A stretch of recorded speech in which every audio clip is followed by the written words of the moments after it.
Hello friends, movie അപ്ഡേറ്റ്സിന് എല്ലാവർക്കും സ്വാഗതം. വർഷം എന്ന് പറഞ്ഞിട്ടുള്ള പ്രഭാസിൻ്റെ ഒരു പടം പുറത്തിറങ്ങിയത് കുറേ മുന്നേ. അപ്പോൾ റിലീസിന് വരാൻ പോവാണ് മെയ് 23 അപ്പോൾ അതിൻ്റെ ഭാഗമായിട്ട് ഒരു പോസ്റ്റർ കണ്ടിട്ട് ഞാൻ സ്ക്രീനിൽ കാണിക്കാം. പിന്നെ കമൽഹാസനും ശ്രുതിഹാസനും കൂടിയിട്ടുള്ള 2 ഫോട്ടോസ് ഇട്ടിട്ടുണ്ട്. 2 ഞാൻ സ്ക്രീനിൽ കാണിക്കുന്നുണ്ട്. പിന്നെ നാഗ്സില എന്ന് പറഞ്ഞിട്ടുള്ള പടത്തിൻ്റെ ഒരു അനൗൺസ്മെന്റ് വന്നിരിക്കുകയാണ്. കാർത്തിക് ആര്യ അഭിനയിക്കുന്ന പടമാണ്. എന്തായാലും ഓഗസ്റ്റ് 14 2026 പടം റിലീസാവുക എന്നുള്ള അറിയിച്ചിട്ടുണ്ട്. പിന്നെ റൈഡ് 2 എന്ന് പറഞ്ഞ പടത്തിലത്തെ മണി എന്ന് പറഞ്ഞിട്ടുള്ള ഓഡിയോ പുറത്തിറങ്ങിയിട്ടുണ്ട്. പിന്നെ ഗ്രൗണ്ട് 0 എന്ന് പറഞ്ഞ പടത്തിൻ്റെ ഭാഗത്ത് നിന്ന് 3 days to go പോസ്റ്റർ വന്നു. പിന്നെ നരിവേട്ട എന്ന് പറഞ്ഞ പടത്തിലത്തെ മിന്നൽ വല എന്ന് പറഞ്ഞിട്ടുള്ള പാട്ട് പുറത്തിറങ്ങിയിരുന്നു. നല്ല പാട്ടായിട്ടാണ് എനിക്ക് തോന്നിയത്. എന്തായാലും 3.5 million പ്ലസ് വ്യൂസോ കഴിഞ്ഞിട്ടുണ്ട് യൂട്യൂബിൽ നിന്ന്. പിന്നെ സുമ എന്ന് പറഞ്ഞ പടത്തിലത്തെ ആഴി എന്ന് പറഞ്ഞിട്ടുള്ള ലിറിക്കൽ വീഡിയോ പുറത്തിറങ്ങിയിട്ടുണ്ട്. പിന്നെ ഈ പടത്തിന്റെ 3 days to go പോസ്റ്റും വന്നു. പിന്നെ കുബേര എന്ന് പറഞ്ഞ പടത്തിലത്തെ പോയി വന്ന അൻപ എന്ന് പറഞ്ഞിട്ടുള്ള പാട്ട് പുറത്തിറങ്ങിയിരുന്നു. എന്തായാലും 5 million പ്ലസ് വ്യൂസോ കഴിഞ്ഞിട്ടുണ്ട് യൂട്യൂബിൽ നിന്ന്. പിന്നെ കലിയുഗം എന്ന് പറഞ്ഞിട്ടുള്ള മെയ് 9 തിയേറ്ററിൽ റിലീസാവുമെന്ന് അറിയിച്ചിട്ടുണ്ട്. പിന്നെ അനദർ സിമ്പിൾ ഫേവർ എന്ന് പറഞ്ഞിട്ടുള്ള ഒരു പടം ആമസോൺ പ്രൈമിലൂടെ വരാൻ പോണ പടമാണ്. ആ പടം മെയ് 1 റിലീസാവുമെന്ന് അറിയിച്ചിട്ടുണ്ട്. ഇംഗ്ലീഷ്, ഹിന്ദി, തമിഴ്, തെലുങ്ക്, മലയാളം, കന്നഡ എന്ന് പറഞ്ഞ ഭാഷകളിലൊക്കെയാണ് പുറത്തിറങ്ങിയ 6 ഭാഷകളിൽ. പിന്നെ ചൗര്യ പാട്ടം എന്ന് പറഞ്ഞ പടത്തിന് യുബാരെ സർട്ടിഫിക്കറ്റ് ആണ് കിട്ടിയിട്ടുള്ള അറിയിച്ചിട്ടുണ്ട്. പിന്നെ ടൂറിസ്റ്റ് ഫാമിലി എന്ന് പറഞ്ഞ പടത്തിന്റെ ഓവർസീസിലെ ഡിസ്ട്രിബ്യൂട്ടേഴ്സ് അറിയൊക്കെ എന്നുള്ള അറിയിച്ചുകൊണ്ട് ഒരു പോസ്റ്റർ വന്നിട്ടുണ്ട്. അതിന് സ്ക്രീനിൽ കാണിക്കാം. പിന്നെ പടത്തിന്റെ 9 days to go പോസ്റ്റർ വന്നിട്ടുണ്ട്. എന്തായാലും ഇതിന്റെ ഓഡിയോ ലോഞ്ചും ട്രെയിലർ ലോഞ്ചും എന്നാണ് നടക്കുന്നത്.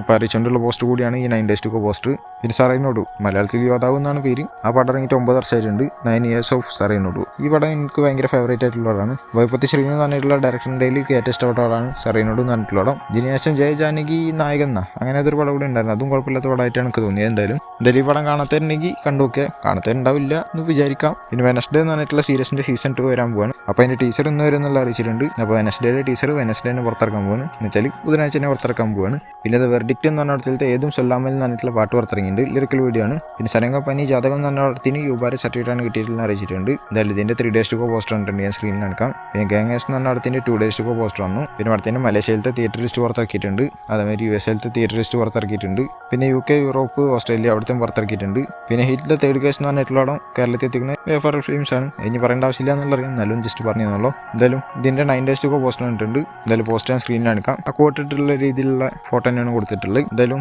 ഈ പടത്തിലത്തെ അബ്കി ബാർ അർജുൻ സർക്കാർ എന്ന് പറഞ്ഞിട്ടുള്ള പാട്ട് പുറത്തിറങ്ങിയിരുന്നു. സെക്കൻഡ് സിംഗിൾ ആയിട്ട് കീഴളം പാട്ടായിട്ടാണ് തോന്നിയത്. നിങ്ങളൊക്കെ കേൾക്കാത്തവരാണെങ്കിൽ എന്തായാലും ഒന്ന് കേട്ട് നോക്കുക. പ്രത്യേകിച്ച് ഹെഡ്സെറ്റ് ചെയ്തിട്ട് കഴിഞ്ഞാൽ വേറെ ലെവൽ സാധനമാണ്. എന്തായാലും ഇതിന്റെ ഹിന്ദി, തമിഴ്, മലയാളം, കന്നഡ ഈ 4 വെർഷനിലുള്ള പാട്ടുകൾ പുറത്തിറക്കിയിട്ടുണ്ട്. പിന്നെ ലോകേഷ് കനരാജ് സോഷ്യൽ മീഡിയ എന്നൊക്കെ ബ്രേക്ക് എടുക്കാൻ പോവാണ്. കൂലിയുടെ പ്രൊമോഷന്റെ ഭാഗമായിട്ട് ഇനി വരുന്നവരെ. അപ്പോൾ ആള് ഒരു ട്വീറ്റ് ഇട്ടിട്ടുണ്ട്. അത് ജസ്റ്റ് പറഞ്ഞത് മാത്രം. പിന്നെ സുന്ദർശി അടുത്തായിട്ട് ഡയറക്ഷൻ ചെയ്യാൻ പോകുന്ന പടത്തിൽ കാർത്തിയായിരിക്കും നായിക എന്നുള്ള കേൾക്കുന്നുണ്ട്. അപ്പോൾ അതിൽ നായികയായിട്ട് നയൻതാര വരുന്നുള്ള രീതിയിൽ ഇപ്പോൾ കേൾക്കുന്നുണ്ട്.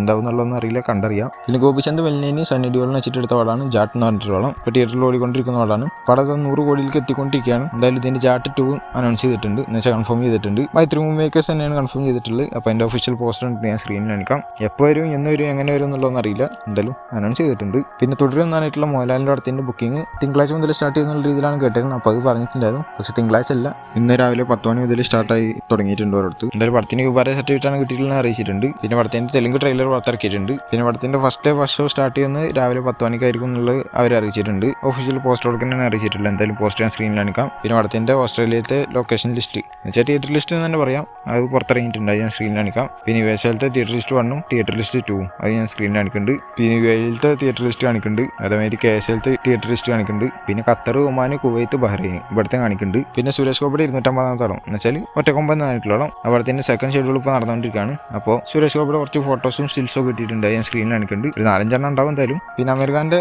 അംബിഷൻ എന്താണെന്നുള്ള രീതിയിൽ ഒരു ചോദ്യം വന്നപ്പോൾ അമീർ ഖാൻ പറഞ്ഞത് എന്താണെന്ന് വെച്ചാൽ മഹാഭാരതം ഫിലിം എടുക്കുക എന്നുള്ള ലെവലിലാണ്. ആടെ അതിന്റെ പ്രൊഡ്യൂസർ ആയിരിക്കും. നായകൻ ആരാന്നുള്ളത് അപ്പോഴത്തെ ഇതൊക്കെ അനുസരിച്ചിട്ട് സൂട്ടാവുന്നതൊക്കെ അനുസരിച്ചിട്ട് ചെയ്യുന്നുള്ള രീതിയിലാണ് പറഞ്ഞിട്ടുള്ളത്. എന്തായാലും അതിന്റെ ഒരു പ്രൊഡ്യൂസർ എന്തായാലും അമീർ ഖാൻ തന്നെ ആയിരിക്കും. പിന്നെ ഡയറക്ടേഴ്സ് കുറെ മൾട്ടിപ്പിൾ ഡയറക്ടേഴ്സ് ആയിരിക്കും എന്നുള്ളതാണ് കേൾക്കുന്നത്. എന്ന് വെച്ചാൽ ലോർഡ് ഓഫ് ദ റിങ്സ് ഒക്കെ ഒരേ സമയം കൊണ്ട് 3 പടങ്ങൾ ഷൂട്ട് തീർത്താണ്. അതേപോലെ കുറെ പടങ്ങൾ ഒരുമിച്ച് ഡയറക്ട് ചെയ്തിട്ട് റിലീസ് ചെയ്യാനുള്ള രീതിയിലാണ് അവർ പ്ലാൻ ചെയ്യുന്നതാണ് കേട്ട്. ഓരോന്നോരോന്നായി ചെയ്യുമ്പോൾ കുറെ ടൈം പിടിക്കും. അതുകൊണ്ട് അങ്ങനെ ചെയ്യണമെന്നുള്ള രീതിയിലാണ് ആൾ പറഞ്ഞിട്ടുള്ളത്. എന്തായാലും ഏർലി സ്റ്റേജിലാണ് ഇപ്പോൾ നിൽക്കുന്നത്. സംഭവിക്കും എന്നുള്ള തന്നെയാണ് ആൾ പറഞ്ഞിട്ടുള്ളത്. എന്തായാലും വെയിറ്റ് ചെയ്യാം. പിന്നെ സൂര്യയുടെ റെട്രോ എന്ന് പറഞ്ഞിട്ടുള്ളതാണ് സൂര്യരായിട്ട് അടുത്തായി റിലീസ് ആകാൻ പോകുന്ന പടം. കാർത്തിക് സുബരാജാണ് പടം എടുത്തിട്ടുള്ളത്. ഇതിന്റെ പാട്ടുകളും ഗംഭീരമാണ്, ട്രെയിലറും ഗംഭീരമാണ്, ടീച്ചറും ഗംഭീരമാണ്. എല്ലാ കാര്യങ്ങളും ഗംഭീരമായിട്ടാണ് എനിക്ക് തോന്നിയത്. പടം ഗംഭീരാവും തന്നെയാണ് പ്രതീക്ഷിക്കുന്നത്. എന്തായാലും ഈ പടം നോർത്ത് ഇന്ത്യയിൽ ഡിസ്ട്രിബ്യൂഷൻ എത്തിക്കുന്നത് പെൻ സ്റ്റുഡിയോസും പെൻ മരുദാർ സൈൻ എന്റർടൈൻമെന്റ് എന്ന് പറഞ്ഞിട്ടുള്ള പ്രൊഡക്ഷൻ കമ്പനിയും കൂടിയിട്ടാണെന്നുള്ള അറിയിച്ചിട്ടുണ്ട്. പിന്നെ റെട്രോയുടെ ഒരു പ്രൊമോഷൻ ഇവന്റിന്റെ ഭാഗമായിട്ട് തിരുവനന്തപുരത്ത് സൂര്യ വരും എന്നുള്ള രീതിയിൽ പറഞ്ഞിട്ടുണ്ടായിരുന്നു. അപ്പോൾ ഏപ്രിൽ 27 നമ്മൾ കേട്ടിരുന്നു. അപ്പോൾ കൺഫേം ആയിരിക്കാണ് ഏപ്രിൽ 27 ലുലുവിൽ വെച്ചിട്ട് PVRൽ 6 മണിക്കായിരിക്കും ഉണ്ടാവുക എന്നുള്ള കേൾക്കുന്നുണ്ട് ഇതിന്റെ പ്രൊമോഷൻ. അതേമാതിരി അഹിംസ എന്റർടൈൻമെന്റ് ഇന്നലെ ഒരു 6 മണിക്ക് എന്തോ ഒരു സംഭവം വരുന്നുണ്ട് എന്നുള്ള രീതി പറഞ്ഞിരുന്നു. അത് വേറെ നല്ല UK-ലത്തെ ഇതിന്റെ ടിക്കറ്റൊക്കെ ഇപ്പോൾ സെയിൽ ചെയ്യാൻ തുടങ്ങിയിട്ടുണ്ട്. അത് അറിയിച്ചുകൊണ്ടാണ് പോസ്റ്റർ അല്ലെങ്കിൽ അനൗൺസ്മെന്റ് വന്നത്. പിന്നെ LT എമ്പുരാൻ പറഞ്ഞിട്ടുള്ളോളം OTT റൈറ്റ്സിലൂടെയും സാറ്റലൈറ്റ് റൈറ്റ്സിലൂടെയും കൂടുതൽ ക്യാഷ് നേടി എന്നുള്ളത് പറഞ്ഞു കിട്ടിയിരുന്നു. കിങ് ഓഫ് കൊത്തനായിട്ട് ഏറ്റവും കൂടുതൽ നേടിയ പടം എന്നുള്ള രീതിയിലൊക്കെ കുറേ കാലത്ത് വാർത്ത വന്നിരുന്നു. ഞാൻ മുന്നത്തെ അപ്ഡേറ്റിൽ പറഞ്ഞാണ് കിങ് ഓഫ് തന്നെയാണ് മുന്നിൽ നിൽക്കണമെന്നുള്ളത്. അതിനാണ് ഇപ്പോഴും പറയാനുള്ളത്. എമ്പുരാൻ എന്ന് പറഞ്ഞാൽ ആകെ 34 കോടിയാണ് നേടിയിട്ടുള്ളത്. ദുൽഖർ സൽമാന്റെ കിങ് ഓഫ് എന്ന് പറഞ്ഞിട്ടുള്ള പടം ആളുടെ ഏറ്റവും വലിയ ഹൈപ്പിൽ വന്ന പടമാണ്. ആ പടം 40 കോടിയിലാണ് നിൽക്കുന്നത്. എന്നുവെച്ചാൽ OTT റൈറ്റ്സും സാറ്റലൈറ്റ് റൈറ്റ്സും കൂടിയിട്ട് അവർക്ക് കിട്ടിയുള്ള എമൗണ്ടിന്റെ കാര്യമാണ് ഇപ്പോൾ ഞാൻ പറഞ്ഞത്. അപ്പോൾ അതിനെന്തായാലും തൊടാൻ പറ്റിയിട്ടില്ല. ഈ കിങ് ഓഫ് തന്നെ ഞാൻ ആരും മറികടക്കും എന്നുള്ളത് കണ്ടു നോക്കാം. അപ്പോൾ ഇതുപോലത്തെ അപ്ഡേറ്റ്സ് ചാനൽ സബ്സ്ക്രൈബ് ചെയ്യുക, കൂടെ ബെല്ലൈക്കൺ ക്ലിക്ക് ചെയ്യുക. അടുത്തൊരു വീഡിയോ കാണുന്നതായിരിക്കും. ബൈ.